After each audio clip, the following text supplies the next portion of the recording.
So we are on page 166, and it is here that the emergence of the secret psychic being. So, Archana ji, usually because you are in the dispensary, you might as well start reading if you have the text. Yes, Rangat, I have. Okay, Yeah. go ahead. It It is here. is here.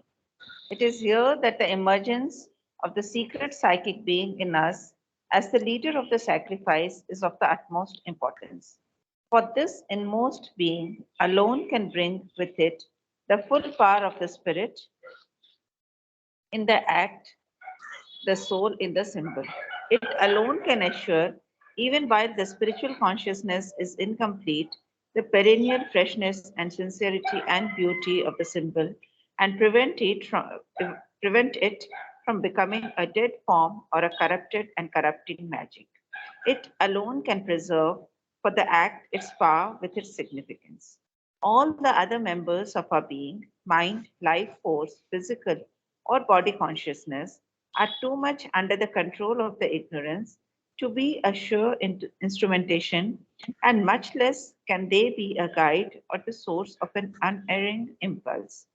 Always the greater part of the motive and action of these powers clings to the old law, the deceiving tablets, the cherished inferior movements of nature, and they meet with reluctance, alarm, or revolt, or obstructing inertia, the voices and the forces that call and impel us to exceed and transform ourselves into a greater being and a whiter nature.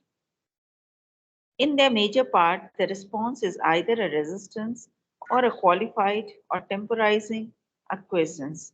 For even if they follow the call, they yet tend, when not consciously, then by automatic habit, to bring into the spiritual action their own natural disabilities and errors.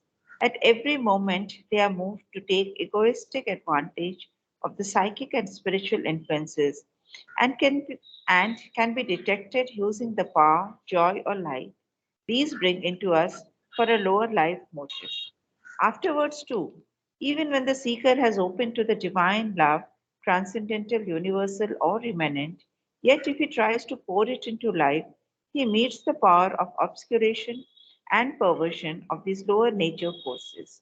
Always they draw away towards pitfalls, pour into that higher intensity their diminishing elements, seek to capture the descending power for themselves and their interests and degrade it into an aggrandized mental, vital, or physical instrumentation for desire and ego. Instead of a divine love, creator of a new heaven and a new earth of truth and light, they would hold it here prisoner as a tremendous sanction and glorifying force of sublimation to gild the mud of the old earth and color with its rose and sapphire the old, turbid, unreal skies of sentimentalizing vital imagination and mental idealized chimera. If that falsification is permitted, the higher light and power and bliss withdraw, there is a fallback to a lower status, or else the realization remains tied to an insecure, halfway and mixture, or is covered and even submerged by an inferior exaltation that is not the true Anand. It is for this reason that the divine love, which is at the heart of all creation and the most powerful of all redeeming and creative forces, has yet been the least frontally present in earthly life, the least successfully redemptive, the least creative. Human nature has been unable to bear it in its purity for the very reason that it is the most powerful, pure, rare, and intense of all divine energies. What little could be seized has been corrupted at once into a vital, pietistic ardor, a defenseless religious or ethical sentimentalism, a sensuous or even sensual erotic mysticism of the roseate colored mind, or passionately turbid life impulse, and with these simulations compensated its inability to house the mystic flame that could rebuild the world with its tongues of sacrifice.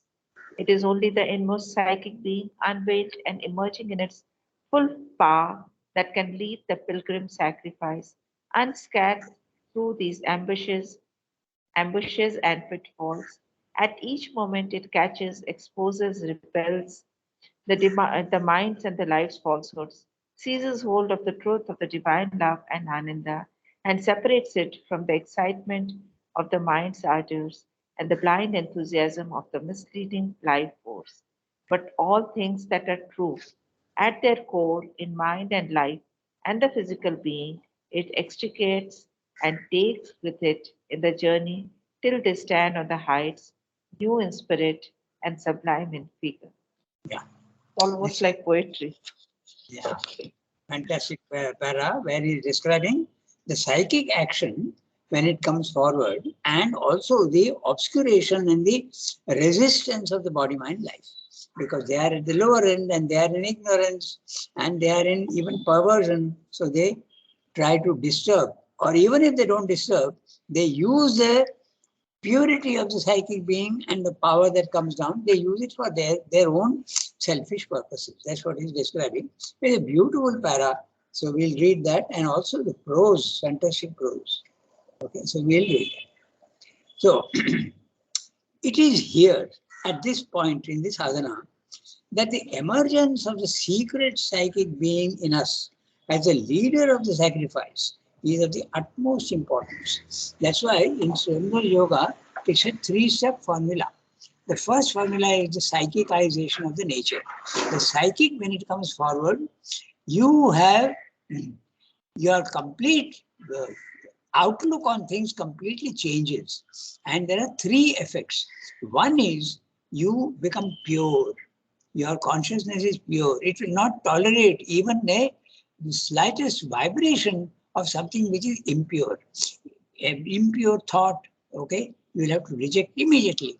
An impure emotion, okay, all the wrong things in the vital. Vital is full of all sorts of wrong emotions. So it rejects immediately. It does not want.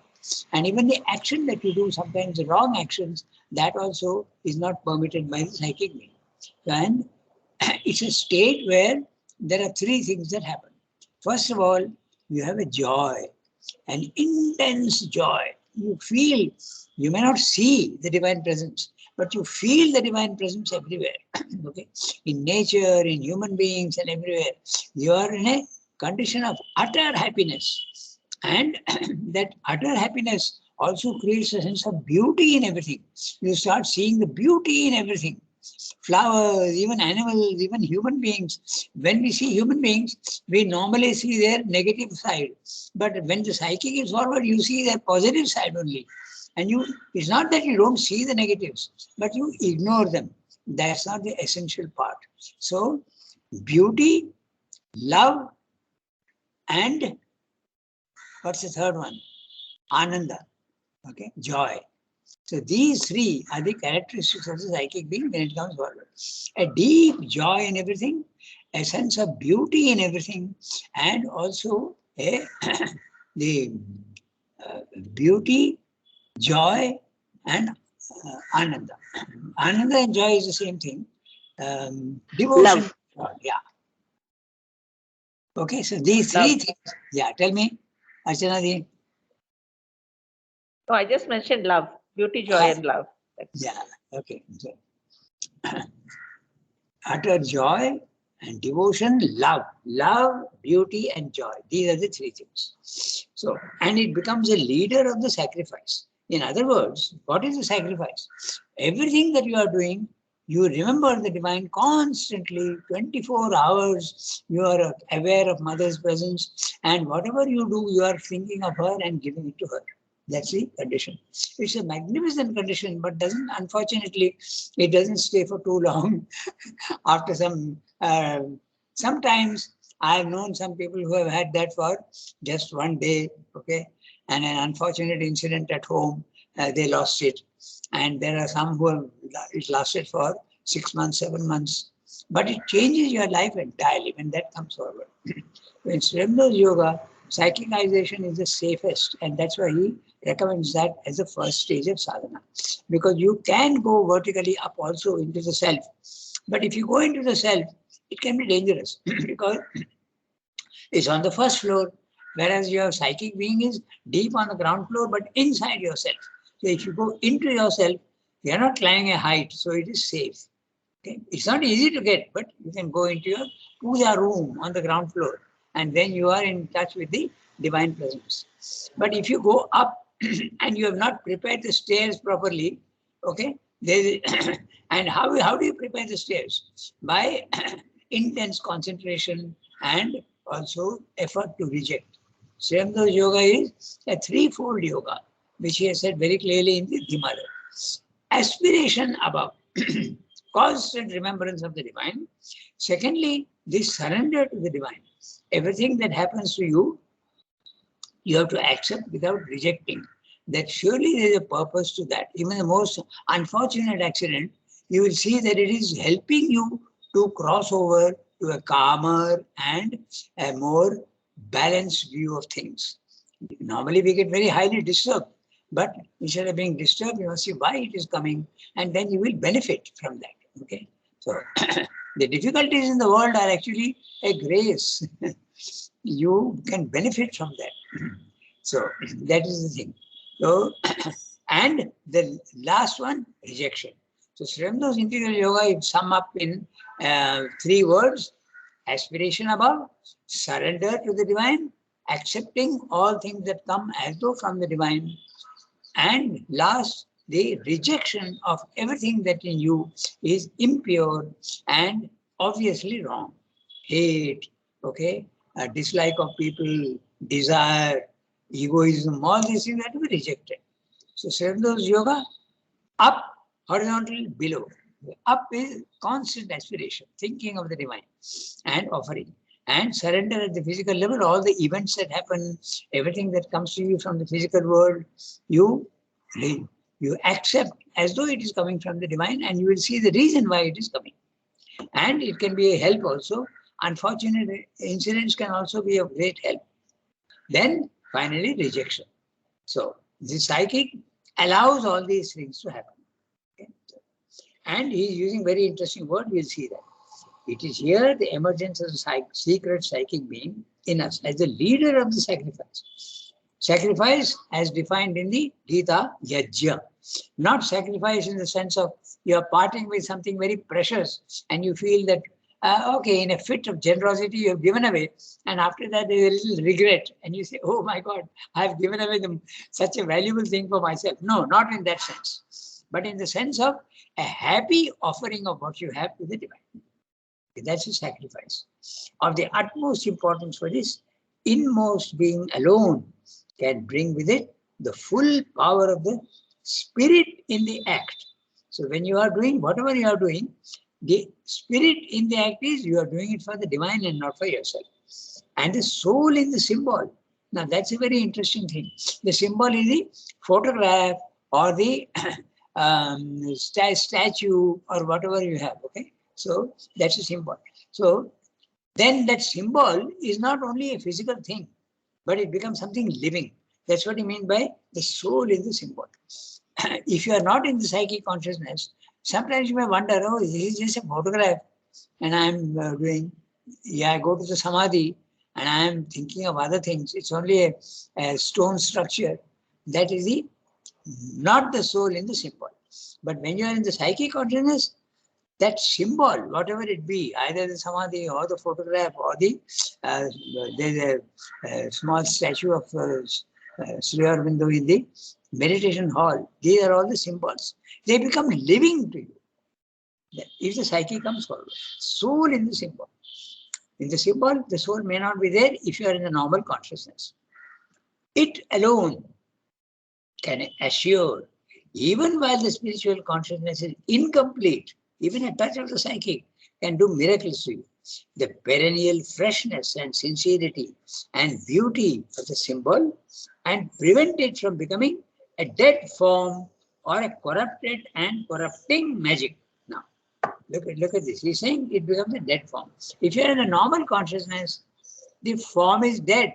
The photograph is only a piece of paper, or the statue of Sri Aurobindo in the meditation hall is just a piece of metal or stone. It is a dead form. But when the psyche comes forward, it's not a dead form, it's a living form. Or even if it is not a dead form, it can be even worse, it can be corrupted or a corrupted. You're thinking of it as something very ordinary. That's what happens to many people who don't understand the devotion to the divine. They say, why worship a stone?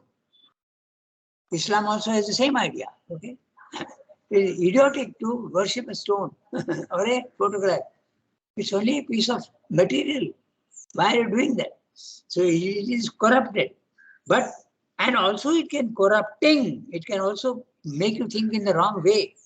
The whole idea of iconoclasm. Iconoclasm is the refusal to believe in the symbol as one who is an iconoclast is the one who destroys images. We have that famous example recently of the Taliban in Afghanistan completely destroying that huge statue of Buddha on a hill. No? That was an act of total vandalism. You remember that? Huh? About 7-10 years ago, the Taliban, that Buddha statue in Afghanistan, they completely, so that's corrupting magic. It completely corrupts you. So, Rajada, yeah. yeah, about this statue or stone or whatever we think, it in our culture we have this prana pratishtha also, no? So the statue becomes symbolic once it is once you put prana in it. Yes, that's right. That So, was, yeah. So but, this is for what actually? Yes, Because, that's right. But there's another thing, Tarika. Even if there is no prana pratishtha in the image and nobody is going there, but the divine presence is there everywhere. So if you are in a psychic condition, you will see the divine presence even when there is no prana pratishtha. That's what Shyamdev is saying. No, so then why? Then why this prana pratishtha at all? That's what I'm thinking. Oh, because when ordinary people are there, they don't have access to the psychic, but they have access to the vital devotion. Devotion can be vital, it can be mental. So those who go to Tirupati or those who go to Sabarimala, you think that all of them are in a spiritual condition? No. They are in a very ordinary condition, but there is devotion. That devotion is the vital devotion. They want things for themselves. Na? They pray to the divine, but oh, please make my business successful. Oh, please give me a good husband for my daughter. These are all vital. Yeah. And yet it is devotion because you are asking the divine for that. So there is a second level. There the prana pratishtha is very important. Because there is a response from the vitality in the image. There is a response. But it is not absolutely the psychic thing. It's not pure. That's why why do you think that so many people go to Tirupati or Sabarimala or so many other temples? It is at the prana pratishtha level. I'm not saying that the divine is not there, but you don't perceive the divine. You are at a slightly shallower level. That's right. And there are so many reactions of a human being. Na? First of all, he may say, stone is nothing. Like what is that famous temple in Gujarat, which was built 7 times, it was destroyed by the Mughals. Somnath, correct. Somnath was destroyed so many times. So that is the normal reaction of the human being. Hate for the thing. The second level is no hate, but love. But it is a vital love. Then finally, that's a middle term. Then finally, you go to the spiritual level. And even if there's no prana pratishtha, you see the divine presence in everything. So that's the real spiritual devotion. So there are grades. Everywhere there are grades. Yeah, you raised that question of prana pratishtha. Is very interesting. Yes. Okay. So let's go to the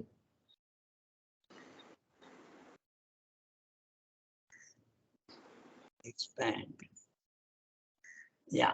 So I go to the next sentence. Okay. So we came to that corrupting. That's why I made that. Just 1 minute. My computer has jumped.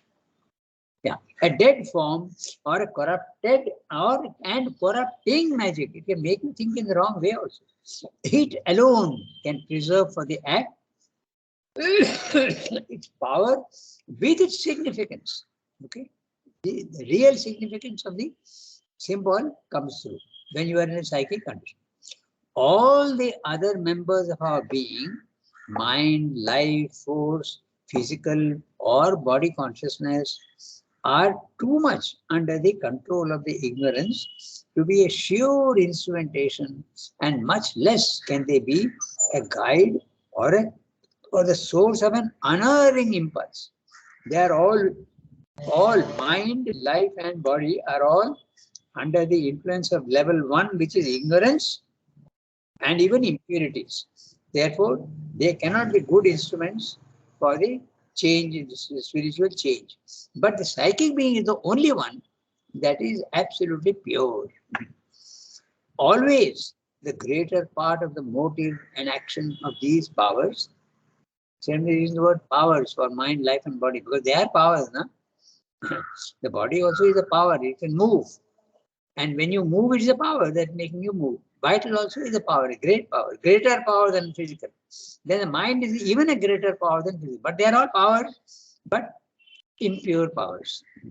Clings to the old law, the deceiving tablets, the cherished inferior movements of nature, and they meet with reluctance, alarm, or revolt, or obstructing inertia, the voices and the forces that call and impel us to exceed and transform ourselves into a greater being and a wider nature. So when the psychic being comes forward, as I said, there's a beautiful experience, but there's a resistance from the body, mind, life, body, life, and mind. There's a resistance. And even if there's no resistance, they accept those things, but use it for their own impure reactions.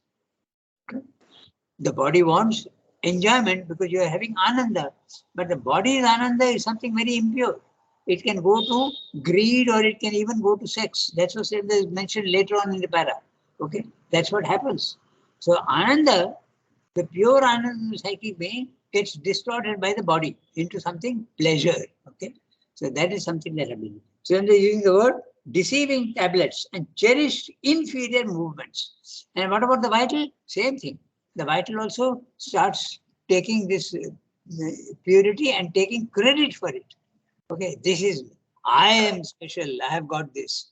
And the mind also, although the mind is affected less than the body and the vital, still that also can go in the wrong way. Egoism can come in. You feel that you are special. That's what happens. So the body, mind, life is always resisting and reluctant to receive these things. And it's an experience that everybody has. When you try to make yourself pure, there is a resistance. It's not very easy to do that. There is an unwillingness to change. That unwillingness to change is very obvious. We try to tell the truth always, but we find ourselves doing the opposite. We try to meditate, but our mind goes on here and there. Impurity is everywhere. That's what it is. And look at the words he is using. They meet with reluctance. They don't want the light. In fact, I think I told you once, Italian lady had come and she used to attend those talks, and she came to me, she took an appointment and came and told me that the golden light was coming into her, but she did not want it. Part of her did not want it. The vital was rejecting it. And she was very conscious of that. So that's what happens. Reluctance. Chandra is very specifically using the word, okay? Reluctance. Alarm. You get surprised. Hey, what's happening to me? Suddenly everything is changed. You get alarm. There's fear. Chandra use the word alarm, but often there is a fear also when it comes in. When something descends into you, it breaks all your finiteness. And the infinity is something that you can't bear very easily. There is fear that comes. And that fear is a sign of the impurity. So that's what. Alarm, you can also use the word fear. Or even revolt. It can go even farther. There are so many cases in the ashram where people started revolting against mother and children. Okay, finding fault with them and criticizing them. Okay, so always Yeah. Ranga, that is a line, I don't remember the exact word, but humanity bears ill the eternal touch. That one is there.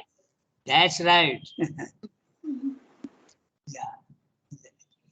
It is in love with its own imperfection also. Another line in Savitri, yeah. That's right. But it's not humanity, no? Is the word, I forget, I'm not sure. Yeah, sometimes, yeah. Mortality is the word used. Mortality, mortality, Yes. yeah. Because something Mortality is bears wrong. ill. Mortality bears ill the eternal's touch. Yeah. That's the line. Yeah. Okay. So that's right. That's it. What's describing. Our obstructing inertia. You don't want reluctance. The voices and forces that call and impel us to exceed and transform ourselves into a greater being and a wider nature. In their major part, the response is either a resistance or a qualified or temporizing acquiescence. Even if we agree, it lasts for a very short time. Temporizing, it is subject to time. It is born, you accept temporarily, and then it disappears. Why? Because the body mind life is saying, no entry. I don't want you to come in. For even if they follow the call, they yet tend, when not consciously, then by automatic habit, to bring into the spiritual action their own natural disabilities and errors. They are all limited. So their disability is absence of quality, but even positive errors also are there. At every moment, they are moved to take egoistic advantage of the psychic and spiritual influences and can be detected using the power, joy, or light these bring into us for a lower life motive. You start using the power for influencing others or getting what you want, you use the power is used in the wrong way. 90% of the time, those who have power, they don't use it in the right way in the normal consciousness.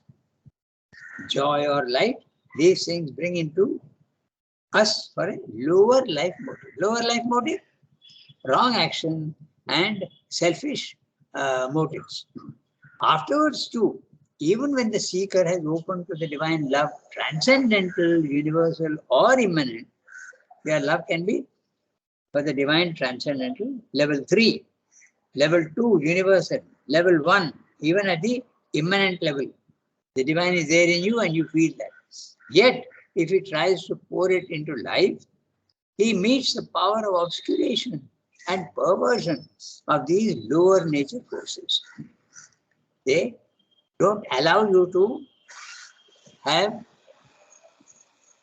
that pure action. They don't allow you. You see that there is an impure action that takes place.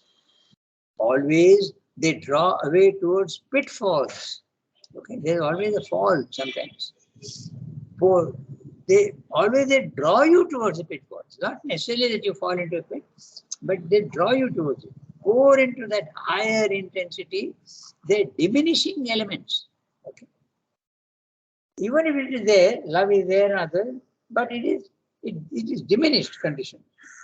Okay, so that's what he's saying. And their interests and degraded into an aggrandized mental, vital, or physical instrumentation. It's very interesting what he's saying. For desire and ego, aggrandized mental, vital, and physical instrumentation for desire and ego. You misuse the psychic influence for desire and ego.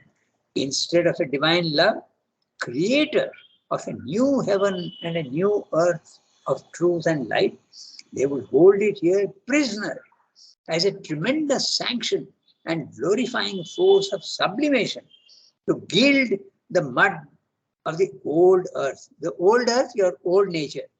And that old nature, you're just covering it with a thin strip of gold. You know what is gilding, no? Gilding is you take any metal and just put a covering of gold on it. Just like you do sometimes, the gold leaf is used sometimes and silver leaf also for sweets. It is actually gold, by the way. Pan also they use sometimes. you go on beating, becomes very thin, even thinner than a paper. And that is used. So gilding is exactly that. A metal thing, you cover it with a gold leaf or a silver leaf. Gilding means that. And what are you gilding? The mud of the old earth, your old nature. And color with its rose and sapphire, the old, turbid, unreal skies of sentimentalizing vital imagination and mental idealized chimera. So look at the words and enjoy the even the prose. Glorifying force of sublimation. Okay?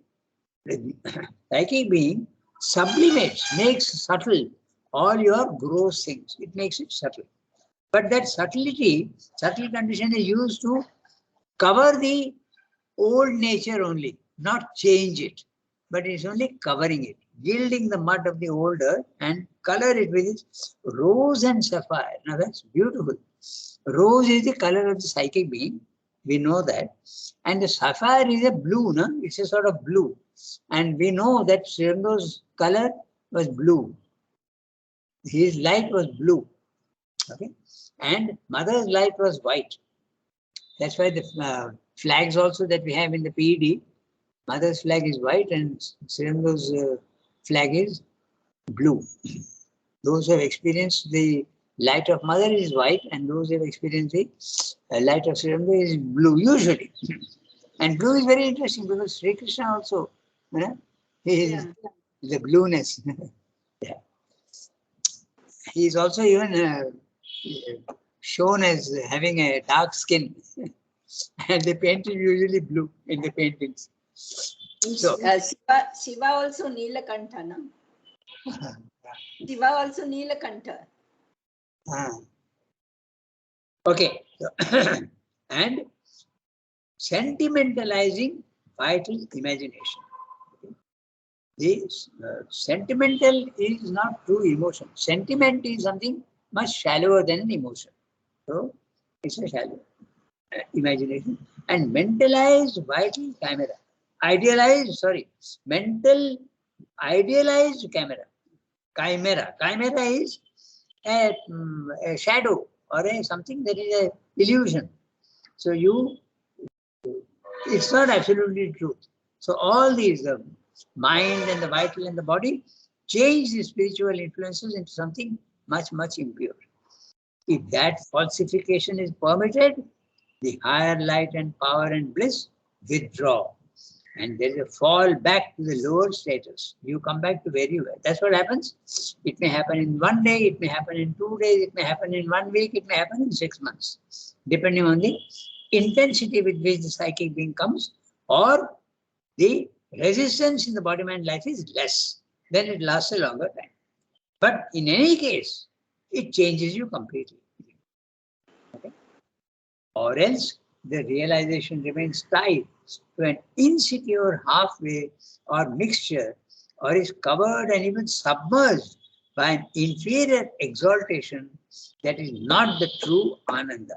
So, an inferior exaltation is the distorted form of Ananda, which is pleasure. So, inferior exaltation, there's an exaltation, there's an enjoyment that comes, but it is inferior. It is mere pleasure. So, that also can happen. The mind may take pleasure, the vital also turns that Ananda into pleasure, and the body also turns that into pleasure. That's what I'll tell you a little later on. We'll see that now. It is for this reason that divine love, which is at the heart of all creation and the most powerful of all redeeming and creative forces, has yet been the least frontally present in earthly life. He repeats this idea also in the Mother, the small book, The Mother, also he says that. Love is the last one to come down. Because it is, the earth does not tolerate that. Exactly what Tarika was saying. Mortality bears ill the eternal's touch. So you can't, you reject it. That's why it doesn't come down. It tries to come down, but does not. Ethical sentimentalism, a sensuous or even sensual erotic mysticism. Okay, I told you that I will tell you about what happened with this. There was a gentleman who came uh, from America, and he came here, and he was here for about a year, and he went back and he made it's called the Esalen Institute, ESALAN,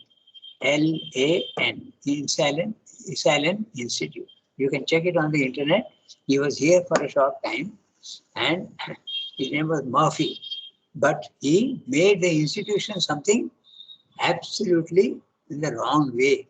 They introduced even sex into all these things, and there was a disastrous consequence. Okay, it was on the Californian coast, and the sea came and completely destroyed that place. Number one, and number two, there were also many cases of suicide when you try to mix the lowest sexual tendencies with spiritual tendencies. The disaster is only 100% sure. So that's what happened. There were suicide cases also, because there is such a distortion of the true thing.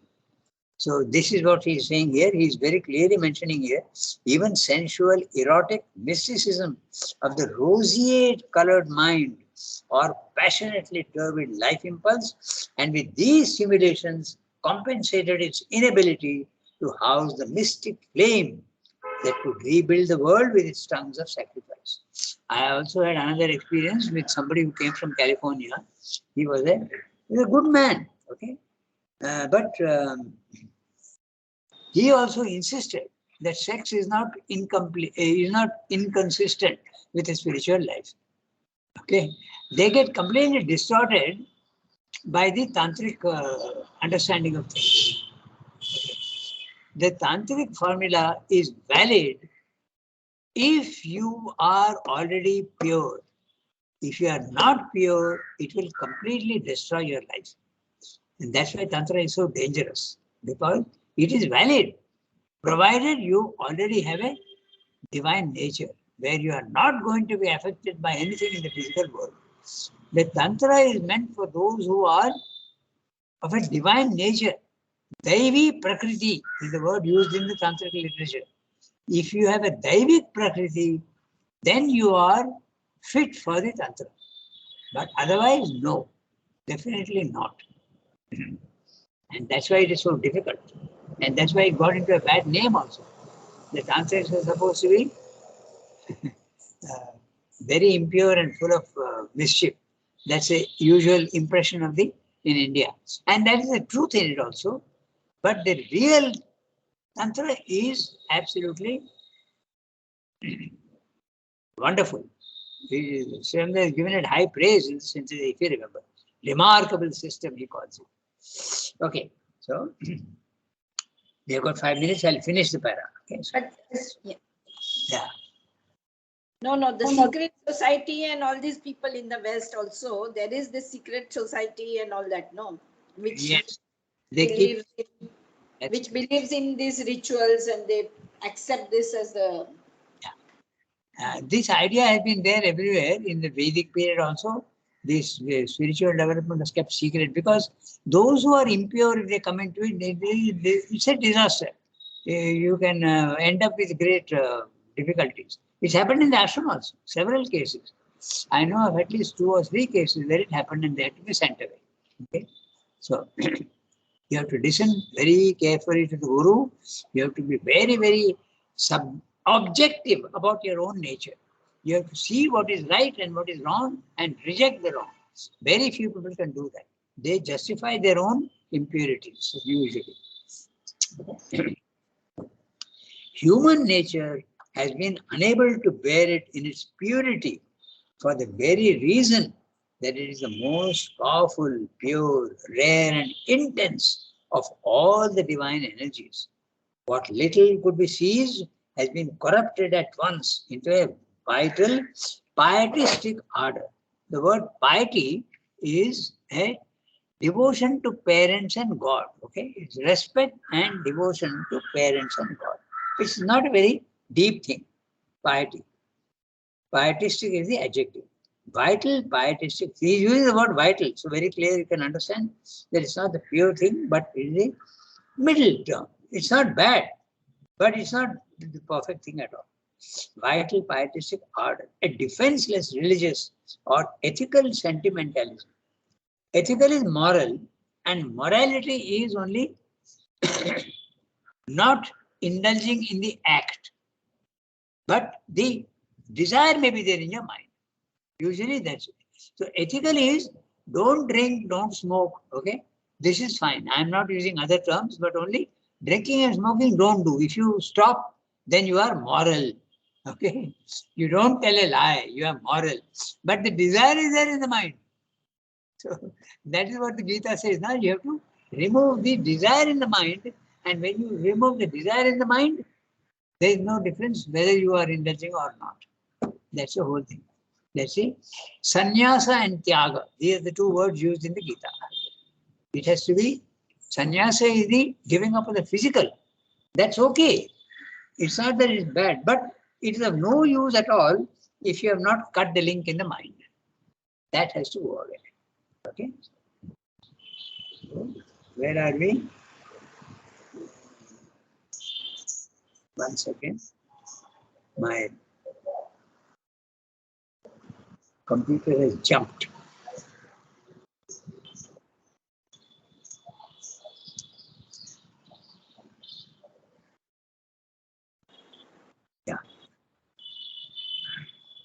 Yeah, I've got it. It is only the inmost psychic being, unveiled and emerging in its full power, that can lead the pilgrim sacrifice. He is using an image, pilgrim sacrifice, unscathed through these ambushes and pitfalls. The word ambush is very interesting because if any of you have had the experience, you will know how accurate that word is. Ambush. An ambush is a sudden attack, unexpected sudden attack. Nah? And that's exactly what happens. Sometimes when you are going, suddenly you see something beautiful or whatever it is, and your old nature, okay, jumps up at you. Unexpectedly, it can come. Okay. So that is what is meant by ambush. It can ambush you. And pitfall. Then you can also fall with the ambush, the mosquitoes. Okay, so ambush, where is it gone? Yeah. Ambush and pitfall. At each moment, it catches, each is a psychic being, it catches, exposes, repels the minds and the life's falsehoods, seizes hold on the truth of the divine love and ananda, and separates it from the excitement of the mind's ardors and the blind enthusiasms of the misleading life force, the vital. But all things that are true at their core in mind and life and the physical being, it extricates, it extracts, extricates, and takes with it in the journey till they stand on the heights, new in spirit and sublime in figure. So that's why he recommends the psychicization first, then the rising into the spiritual plane, which is the spiritualization, and then finally the supramentalization. This is the threefold mode of the integral yoga. Normally, you stop at the spiritualization. Most people are very, very happy with that, and they stop there.